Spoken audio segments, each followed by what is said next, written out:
It is what it do, y'all. This is Kyle, A.K.A. Big Eazzy. With me is the man, the myth, the legend himself, the producer, my homeboy, Louie. He's the one that's going to make sure this show looks great for What's y'all. Look at him right happening? there. There he is. Yeah. I want to welcome y'all to the Full Blitz Report podcast. This is our first episode. On this show, we're going to give you the breakdown of everything you need to know sports wise. We'll give you some feel good stories and some crazy things that come around every week. This show, we're going to keep it all real. We're not going to kill you with statistics. We're not going to give you all kinds of numbers because the average person don't really have time for that. Right here, right now, we're going to give you the eye test. I'm going to tell you what I see and what I think. First show, we're going to be looking at the NFL scores over the last couple of weeks. We're also going to look at some of the WNBA. I don't care what anybody else says. I'm a big WNBA guy. I like what Caitlin Clark is doing for the league. I like what Angel Reese is doing for the league. All right. But first, we have to pay our respects to two of the all time greats in their sports. Mutombo passed away at age 58 today of brain cancer. And later today, we also found out that Pete Rose also passed away. Prayers and love go out to their family. We hope their family is doing okay in this time of loss. All right. So we get into our first episode. We need y'all to please make sure y'all like, share, subscribe, follow, anything you can to help us kick this show off. All right. One of the things that I like to look at, especially coming into the football season, is college football. I'm a big college football guy, and I really like the competitiveness and everything that we see in college football. Crazy game we had this past weekend with Alabama and Georgia. Alabama was able to get the win 41-34, but we need to talk about this kid Williams, the wide receiver from Alabama. Kid is absolutely nasty. All right, 17 years old, and he is constantly just putting up numbers. In 6 receptions, dude put up 177 yards. In 6 receptions, he's a speedy, shifty type of guy. Really, really like what he's doing down there in Alabama. Looks like Tuscaloosa isn't missing a beat, even though Nick Saban's gone. Miami is finally back. We talking about the U. This was a team that from the 80s and in the 90s and early 2000s was really a threat. Okay. Now they finally got a good quarterback again with Ward, Heisman hopeful. They took care of Virginia Tech 30. The other games that I really wanted to look at was the Texas game. All right. We got to see Arch Manning, really kind of play an SEC defense. Struggled at first in the beginning through an interception, but started to settle down, was using his legs, really, really looking good. I'm excited to see what happens with that team as they move forward and see what they can do as they continue with their SEC schedule. So as we continue to move into the NFL from college, we're going to spend a lot more time in college as the shows go on, but the NFL is really in the middle of the beginning of the season. So football, NFL is really where I like to be.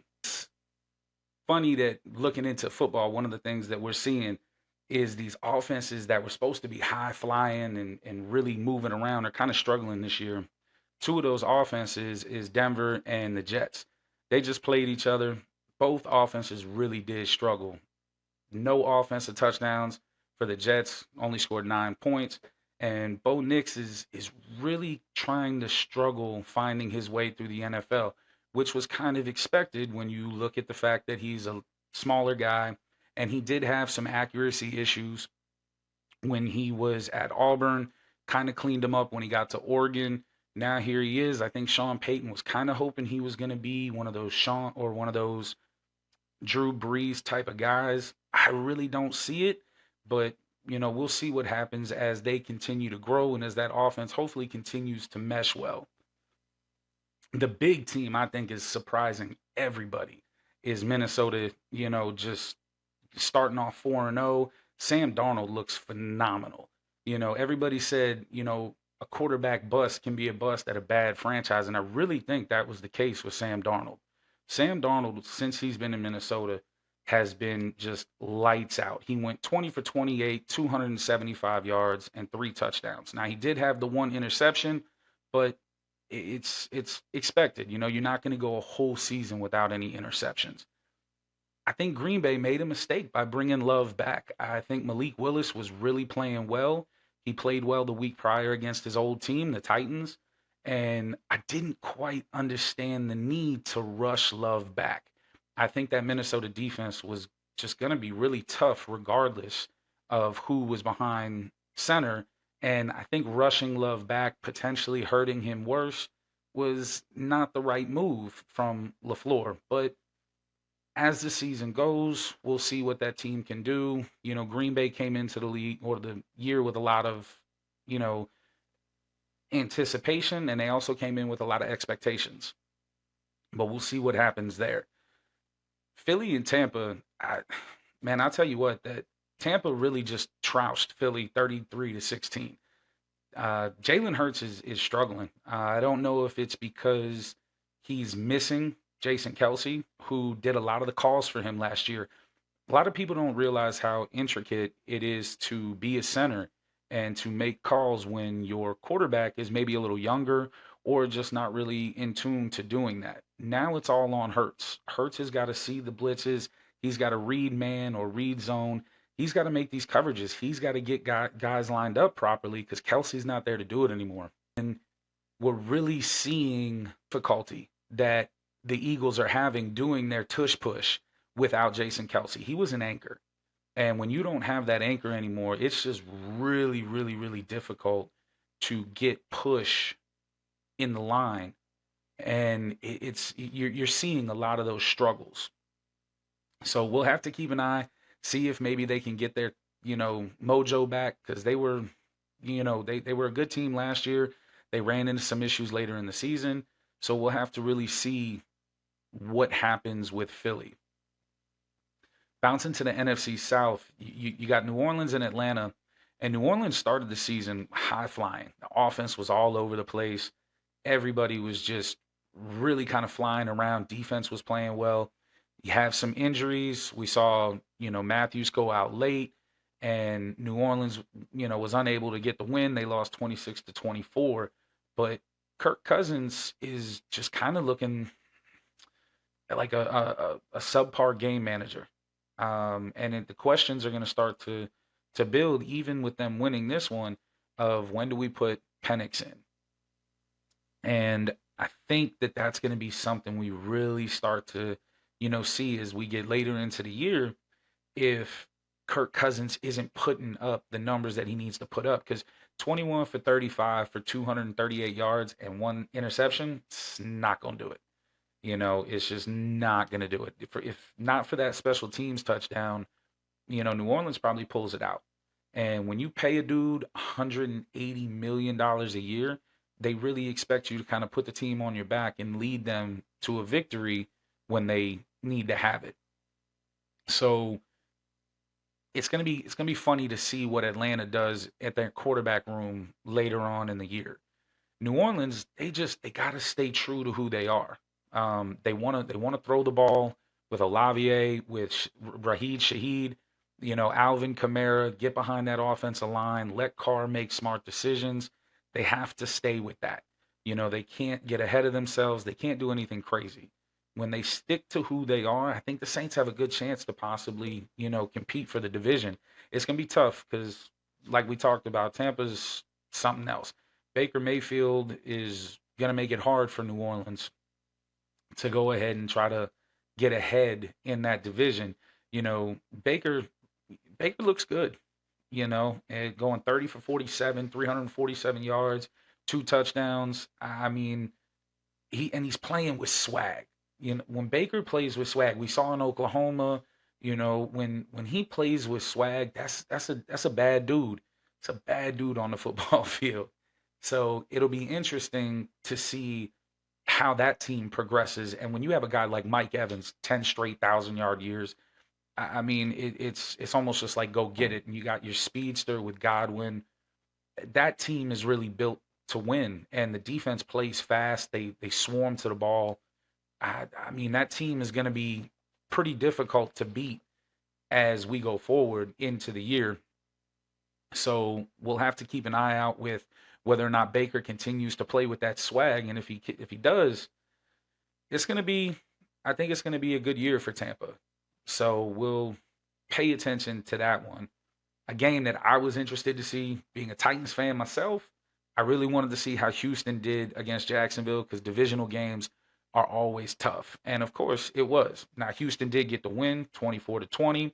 Stroud looks like CJ Stroud. I mean, kind of a ineffective day, 27 for 40, but overall, I mean, the dude is a leader, and crazy how much he's grown from rookie year to this year. You can see why he was the offensive rookie of the year last year, and you can see why Houston is so excited to have him. And Nico Collins, Tank Dell, Stephon Diggs, Joe Mixon. I mean, that offense is just littered with guys that can get the ball, score quick. I mean, that's a quick hitting offense that can really get to you if you let them. You know, you really kind of got to stay with that team because if not, they're going to make you look foolish and they're going to make you look foolish really fast. So I think that, you know, the AFC South is probably Houston's division to lose, but we'll see. Um, it'll be interesting to see how all of that really kind of unfolds. Is Tennessee still going to, you know, play bad football like they have been, turning the ball over? Jacksonville just looks really bad. At $255 million contract to Trevor Lawrence looks really bad, you know. So, and then Indy with Richardson going out, you got Joe coming in. Now, Joe came in and did what Joe does. You know, Joe comes in and plays great football. He did it last year, comeback player of the year, and then he seamlessly just hops into Indy and just throws touchdown passes. That's just what Joe Flacco does. So we really are going to have to see how the rest of the year plays out for them. Big game that I was excited to see because we're starting to see the Cincinnati offense really start to click is Cincinnati versus Carolina. Cincinnati took the win 34-24, and now that that offense is really getting together, Joe Burrow's getting comfortable. Jamar Chase is back. He's comfortable. You got Higgins coming back. That Brown is running the ball well. This is an offense that's really starting to get going. And when you talk about a team that offensively has just kind of led the way the last few years, really doing their thing, they have a chance to do it again this year. And Carolina, I mean, I don't want to say it was Bryce Young because I'm not big on calling a dude a bust on his second year. I'm not big on saying that, you know, he's not an NFL quarterback, even though I have said it before. I think Andy Dalton coming in and getting wins and showing that the offense can be productive. Xavier Legette, the rookie wide receiver out of South Carolina, had a fantastic game. I, I think maybe Carolina has something here, and I'm not saying it was Bryce Young, but when you have a veteran quarterback, when you have a quarterback that can settle people down, get the offense going, it changes things. Everything changes. So it'll be interesting to see what happens. Now, I don't think Carolina's got a chance to win the NFC South. I think New Orleans and Tampa are just way too good. I really don't know what to expect with Atlanta. So I think Carolina's probably going to fall somewhere in last place. But that's okay. It's starting off the way you did. It's okay. We all know Carolina's in the real rebuilding year, and we'll see where it goes from there and how they figure it out. Team that I think has gotten a lot of people, and people are just looking at like, yo, what are we doing? Is Dallas. Dallas barely beat the Giants. I mean, barely. You know, 20-15. It was just it that game. The Giants could have easily won that game. You know, and Dallas wants to say they're all in. They're all in. No, you're not. You're not all in. Yeah, you gave Prescott a lot of money. You gave CD Lamb his money. You're still going to have to pay Micah Parsons, which you can't just sit and act like he's not one of the best defensive linemen in the league. But then you go out on prime time, Thursday night football, and you beat the Giants by 5 points with Daniel Jones, who you talk to any Giants fan and they're calling for his head, you know. They lose Saquon Barkley to Philly, and the saving grace of that entire offense is Malik Neighbors. Malik Neighbors, if it wasn't for Jalen Daniels having the year so far that he's having in Washington, Malik Neighbors is your offensive rookie of the year. I mean, the dude is electric. He shows you exactly why he was what he was at LSU. Explosive, powerful, down the field threat. The dude is just crazy, and to watch him is insane. You know, but that team, Dallas is better than a 5 point beat on the Giants, and they really have to kind of figure that out because if not, they got a lot more problems.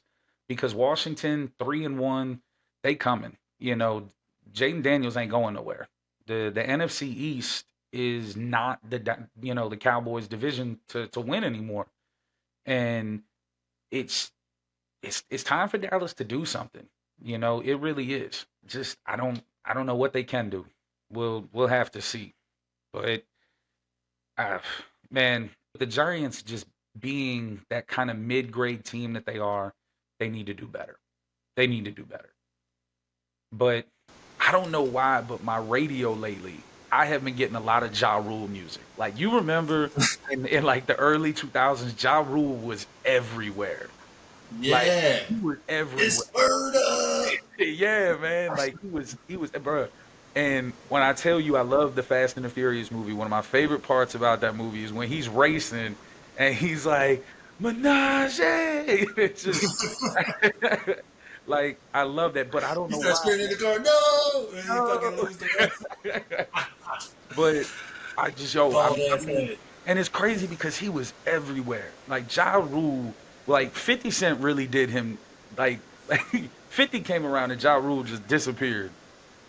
And Yeah. then Oh, and that then was a Ja crazy Rule beat. gave us that Fire Fest thing, and that was just about the end of it, you know. No, he made sure everybody knew that wasn't him. That was that. That was that. What's his name? What was that dude's name? That I, was that white boy. He's like, yeah, shit, I just it had some wasn't money. me. It wasn't I me. just put some money up. I wasn't That planning was it, this. right? But yeah, man. You know that guy is trying to I think he was like planning a festival. Nah, Like no, another don't do that. Nah, he's trying to do another festival. Or at least he was talking about it after he like nah. got out of jail and Bro, if shit. anybody buys them, if any of y'all buy them tickets, fool me once, shame on me. Fool Fire me twice, Fest you're a first. dumbass. Like, if you buy tickets from the dude that put Fire Festival on, y'all are Bro, something I'm else, saying, man. did you see the documentary? They had Yo, Wonder Bread bologna sandwiches, and y'all pay 7, 8, styrofoam $900. plates. Like, that's what. Right. Look, Paid I don't two know. grand for fucking VIP If tickets. it ain't Coachella, you need to stay the hell away from music They festival. have no food. They have no tents. And it was a storm. It It was it was crazy. bad.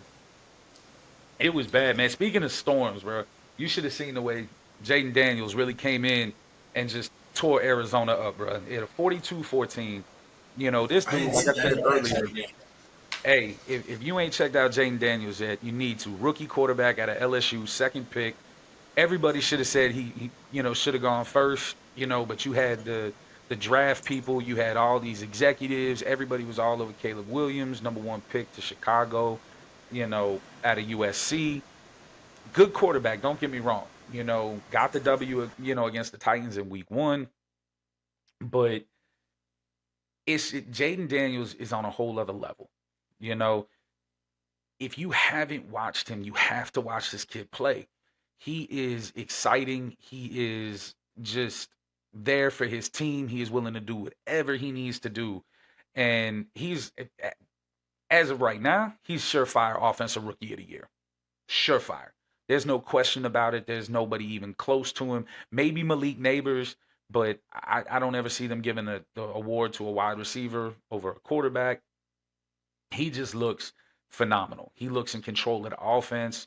He's making all of the throws you want. He put a ball on a dot against Cincinnati right in the corner of the end zone where only his dude could get it, through multiple dots against Arizona.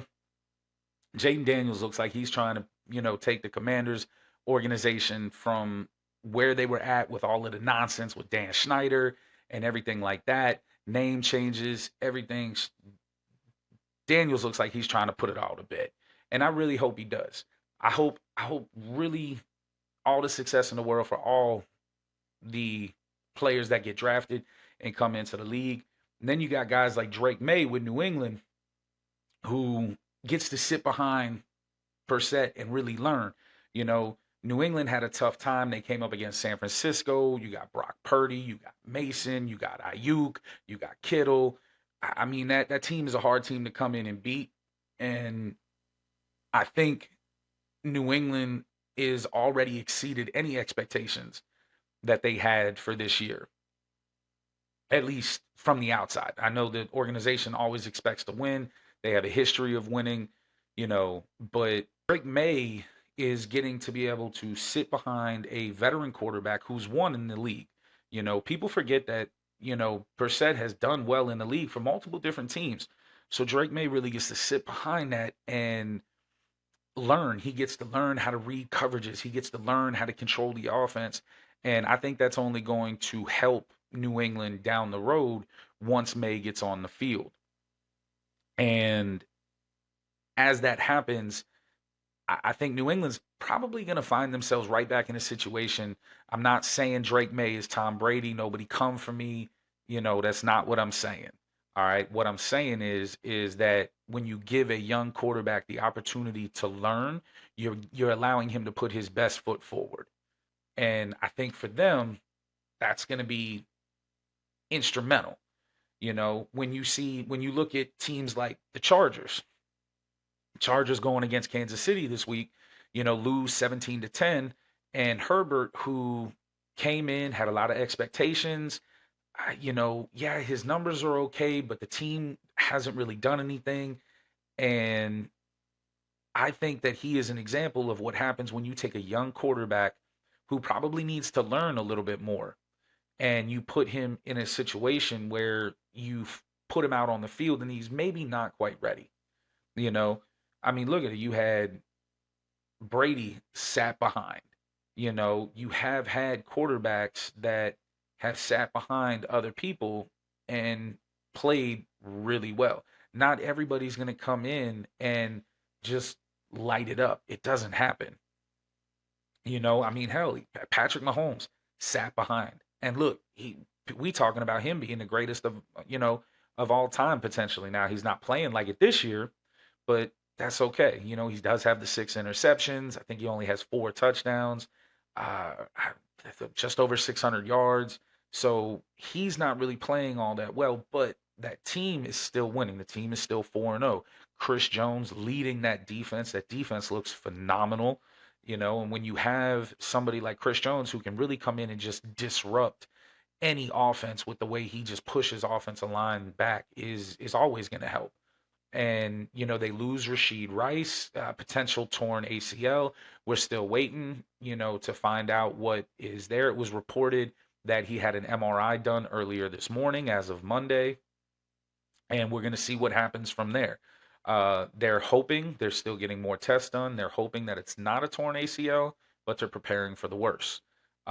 Which there was a potential they were going to lose him at some point in the season, anyways, due to his legal issues. The NFL is waiting for the legal matters in the outside world to finish before they put down any punishment. But there was a good chance they were probably going to lose him. They're probably going to get Brown back at some point. Um, we're waiting to find out. Pachenko's on IR with a fibula injury. They should get him back if he decides, if they decide to bring him back. Uh, depending. They got that cold little white boy down there in Kansas City running the ball. He looks like he's gonna be okay. He runs hard. So Kansas City is one of those teams that even though they got all these struggles, they're still finding a way to win. And that's really what separates Kansas City from some of these other teams. Now, we did see Buffalo, who we all kind of thought was going to be Kansas City's biggest, opponent this year. They just got throttled. I mean, just waxed by Baltimore. And, you got big Derrick Henry who walks from Tennessee, goes to Baltimore, where He's got a great opportunity to potentially, win a ring. Runs for 199 yards, one touchdown, a 1 yard shy of the seventh 200-yard game of his career, which would have put him first in all time in the NFL. That offense looked fantastic.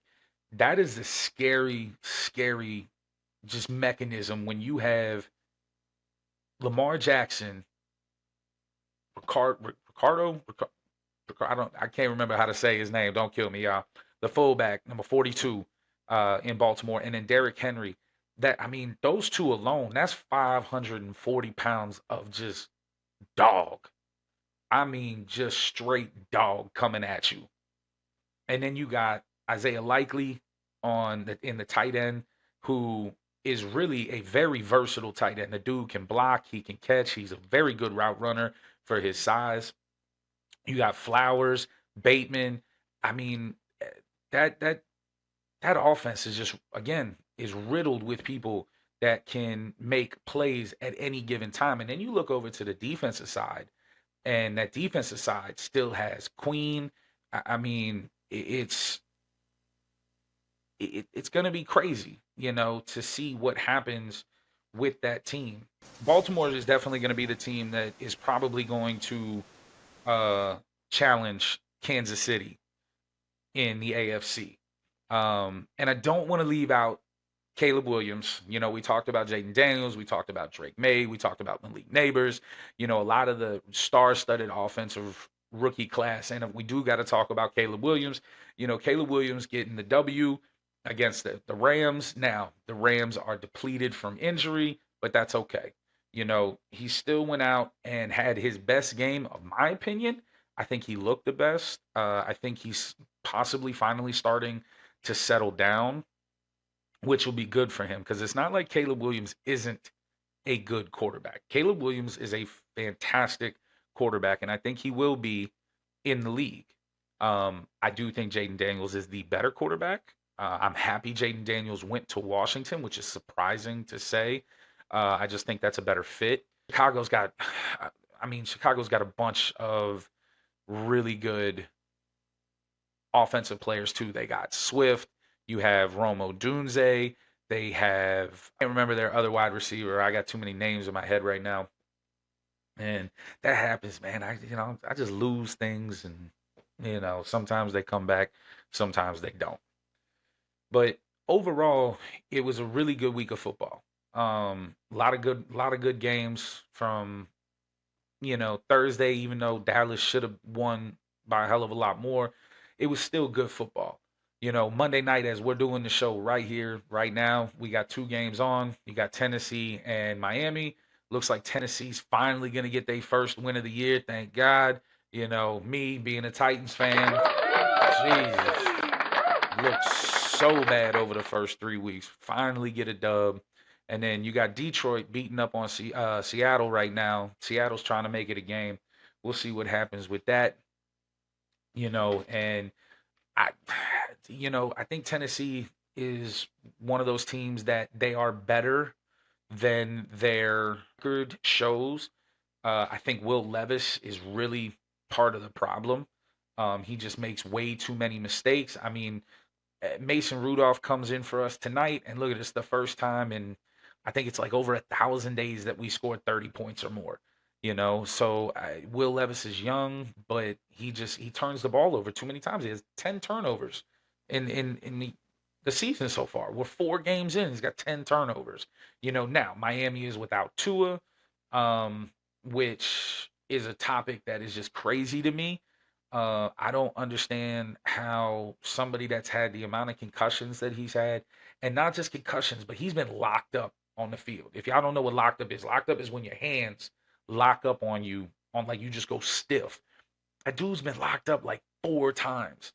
Um, at some point, I think it's time to start, saying, hey, maybe you should retire, right? Maybe you should think about trying to do something else. You made some money, do something else. But we'll see what happens there. And in Detroit's gonna be Detroit. Yeah, they got the one loss, and in Seattle looking 3-0 and trying to extend it to 4-0. Geno Smith looks fantastic. Golf looks good.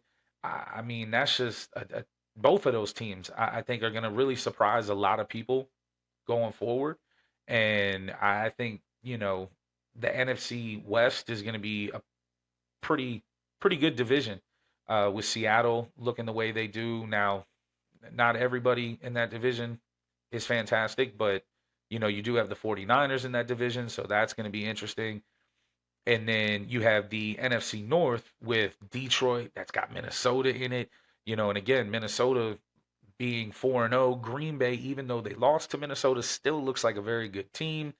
And then Detroit is just Detroit. I mean, that is Dan Campbell has that team playing like they just will run through a wall for that dude. Like they will bear up and run through a wall. And I think that is dope. When you get a team that'll do that shit for their coach, I think it changes everything. So, we'll see as the year progresses. Obviously, injuries play a big factor in it. We'll have to see what happens there. But Detroit and Seattle are going to be two teams that I think are probably going to be pretty phenomenal going forward into the year. But don't worry, there's always people like me that are a fan of a team that is just not very good, and it's okay. We'll be all right. And for those of you that are Titans fans, trust me, we'll get there one day. Hopefully we're alive. Who knows? But the WNBA playoffs, started about a week ago, and we had the Fever that were in it, and the Fever, of course, had Caitlin Clark, who offense or rookie of the year. I definitely think she was well deserving. Um, I do think it's important though because I don't think enough people are saying this. I do think it's important to note that although Caitlin Clark was the rookie of the year, she's not the only reason that attendance and things like that jumped up in the WNBA. There was a What great happened?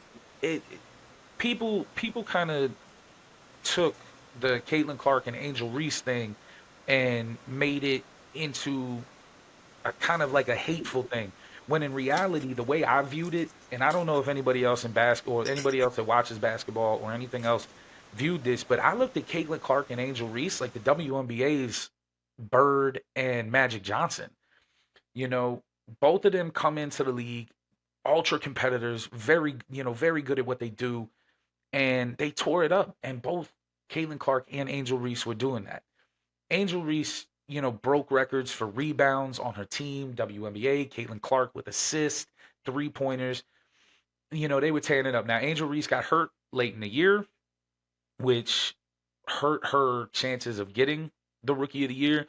But I do think Caitlin Clark was deserving of the rookie of the year, especially after she came back from the Olympic break. All we heard before the Olympic break was that she hadn't had a break. She went right from college right to the WNBA draft, right from the WNBA draft into camp and then into the season. People don't realize it, but the time in between things for the WNBA is not like it is for the NBA. It's real back to back to back. So she had played a lot They of were basketball. going. She was going hard. Yeah, I mean, Caitlin Clark is ridiculous. And then That's that's gangster. and she just I mean, she could pull up from the logo and just drain it on you, like, just and then look at you, and she would get beat up, bruh. She had a You know what black she eye. did? She had a black eye in the post game press conference of the playoff. They did lose their playoff series. WNBA, please go to a 5-game series. This 3-game series, this best of 3 is dog water. It is trash. It is shit. Please go to a 5-game best of 5. Big Like leagues, man. But wait, what happened to her eye? so she How was. did it She got like I'm not gonna happen say in game? in the eye in the game. Bruh, so Caitlin Clark been She went getting they've hard. been beating the hell out of her.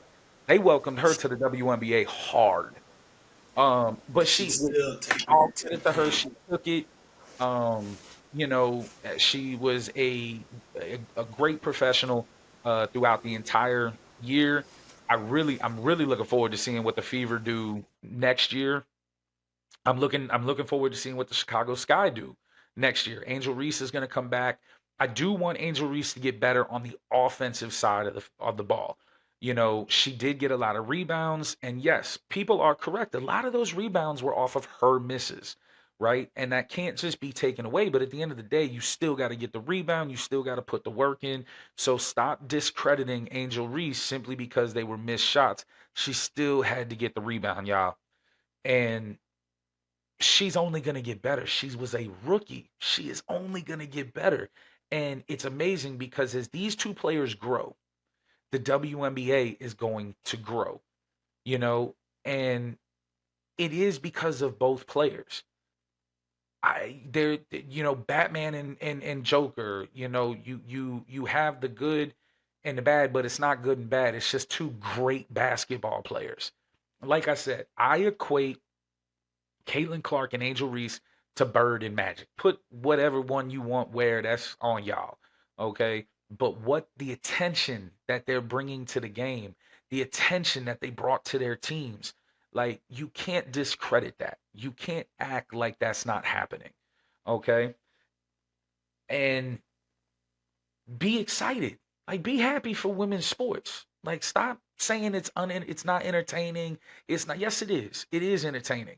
Anybody that says a WNBA game is not entertaining has never turned on a WNBA game, right? How can the WNBA not be entertaining when you have the third time now MVP Asia, Wilson just tearing it up, 27 points, 12 rebounds, 2 assists, 2 steals, just putting together a killer season. And she's got her team in the playoffs going against the New York Liberty, against Sabrina. I'm not going to try to say her name. Okay. I can't pronounce her last name to save my life. Okay. But please, y'all, watch the WNBA. It is good sports. It is good TV. So watch it. Have fun with it. Because what I can tell you is the one thing you don't want to watch is this nonsense that happened in Florida, right? So I scour the internet to try to find stories, and my producer Louis, we've talked about this one. So moving forward, y'all, Louis not gonna know the stories, because I want to get his honest reaction. Um, but he knows this one. Um, Down in Florida, in West Palm Beach, right? West Palm Beach to be exact. Good old Okay. Florida. Yo, you can count on This is Florida to gonna be always. a Florida man story, isn't it? So they had a what they called the Python Challenge, where people participants from 33 states and Canada, like Canada had to get into this nonsense, went into the Everglades over 10 days, right? And captured pythons. Python, It was a python catching competition in pythons, Florida. Burmese, hey, and then not just that, but in the middle of August.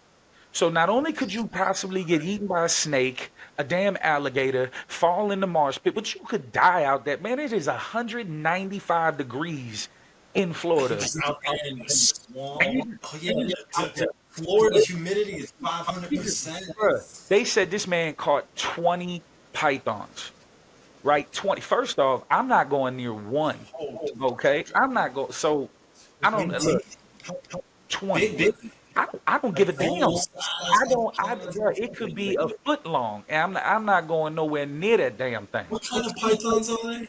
They said Burmese pythons. So the reason, just so y'all know, right? So you have some context of why they do this. Burmese pythons are destroying the ecosystem they're an invasive species, right? So they're destroying Yo, they the get up to yo. yeah, yeah, The yeah, average size of a Burmese python is 12 feet, and they get up to 19 feet, my bruh. guy. I'm 6'1". I'm not What? doing it. Not Yo, never. wow. Yo, what I can tell you That's right two now of is us. there probably wasn't one brother there. Not one. Not, not one. Right? Like what I'm trying to figure out is if you live in like Montana, because it said 33 states, and you live in Montana, how do you go to your wife and say, "Hey, baby, I'm I'm going to Florida in August to go catch pythons"? Like if I told that shit to my wife, she would look at me like I was special ed. Like Bro, when I tell you Well, she, I don't know. I mean, the type of people that's gonna go, they wives probably wanted them to get the fuck out. that Nah, wife probably signed you him got up. to go. You got to Yo, go. You say you gonna catch a python? Go. Go hey, ahead. Just their go. wives are probably like, "Hey, girls, we having a girls' week. My husband's out there catching pythons." Like, and he They ain't. just praying that he'd get eaten. They're like, please don't come back. Bruh, that was the wildest man. I I'm mean, telling you. I'm trying to.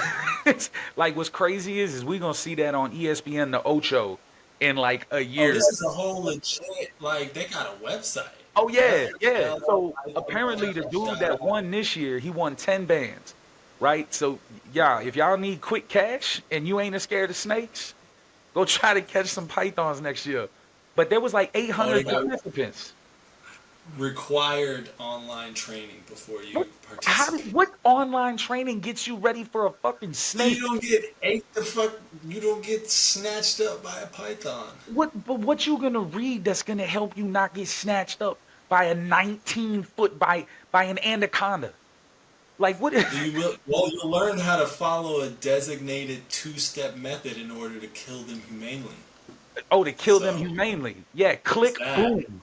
That's that's two steps. Click it How back, does pull the one trigger. humanly kill us? How Like, does one bruh, when humanly I kill no, it? I'm just trying to like why does Florida gotta keep outdoing Florida? I Like don't know, but there's. I got the two steps. so you good. You good. Bruh, The you application of the tools should immediately result in Python losing consciousness. Okay. yo, see this Immediately is and subsequently or substantially destroy the python's brain by manually pithing, which prevents the python from regaining consciousness. yeah, I can't even Yo, say what you just said. Like this is crazy. They got just a so y'all know, diagram. this is why he is the man, the myth, the legend. Like I said earlier, This this man is took 5 minutes nuts. to find all of this. Like this Hold is, up. Check I'm just, this out. I'm just. What do we got? Look, that's 2 steps to how to humane python. Yo, who But is look, running this organization? immediately and substantially destroy the python's brain. I don't know what pithing is. So all of this right here, what you have, all of this right here, is what you pulled up from the challenge's website.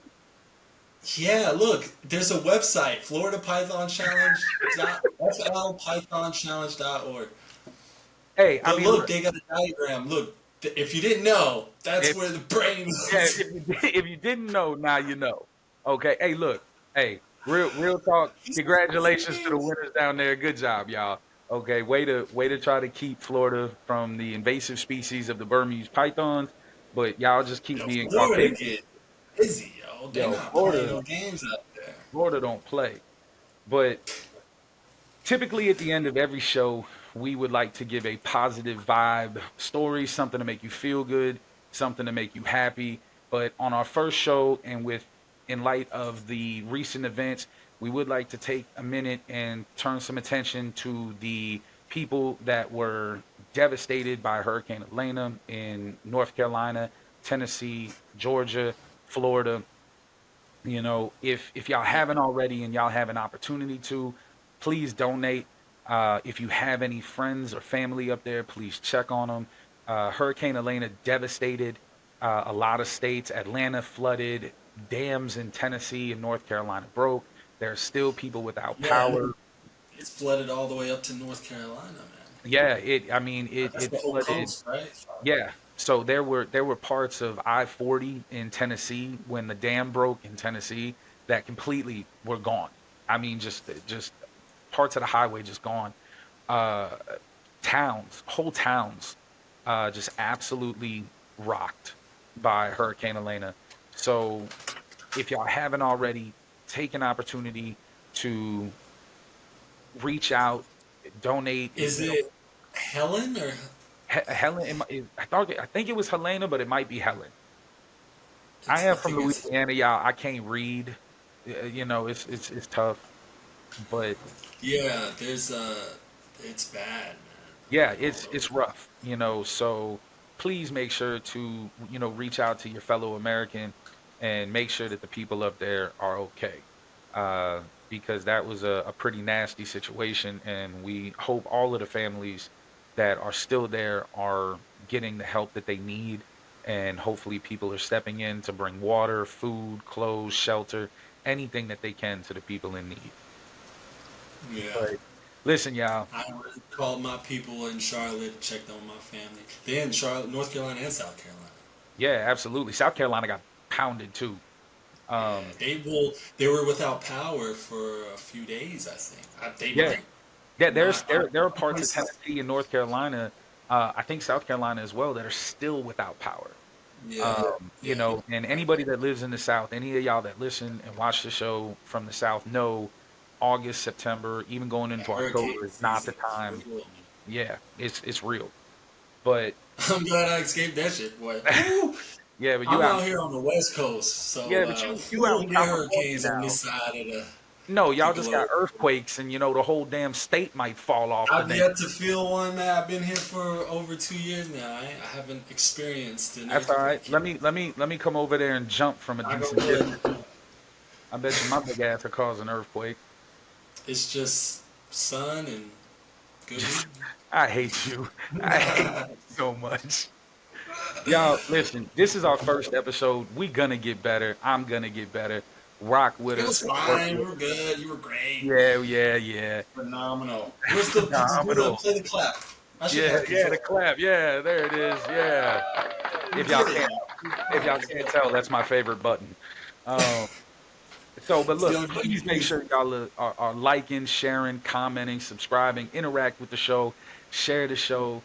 It's only gonna get better. This is only the beginning. I'm telling y'all, we looking to take this thing, and we need anybody and everybody that can help.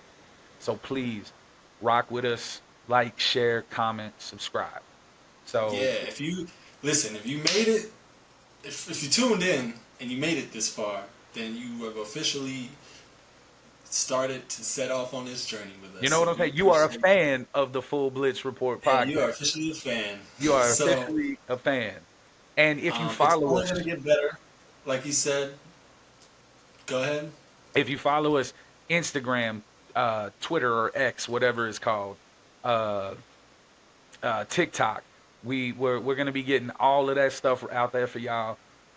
So we look forward to running through this journey with y'all. We look forward to bringing y'all great content and having a good time doing it. So Oh yeah, it's until gonna be good. until next week, y'all. This is Kyle. I will talk with y'all next week. This is Lou. We Night, out. y'all. Peace.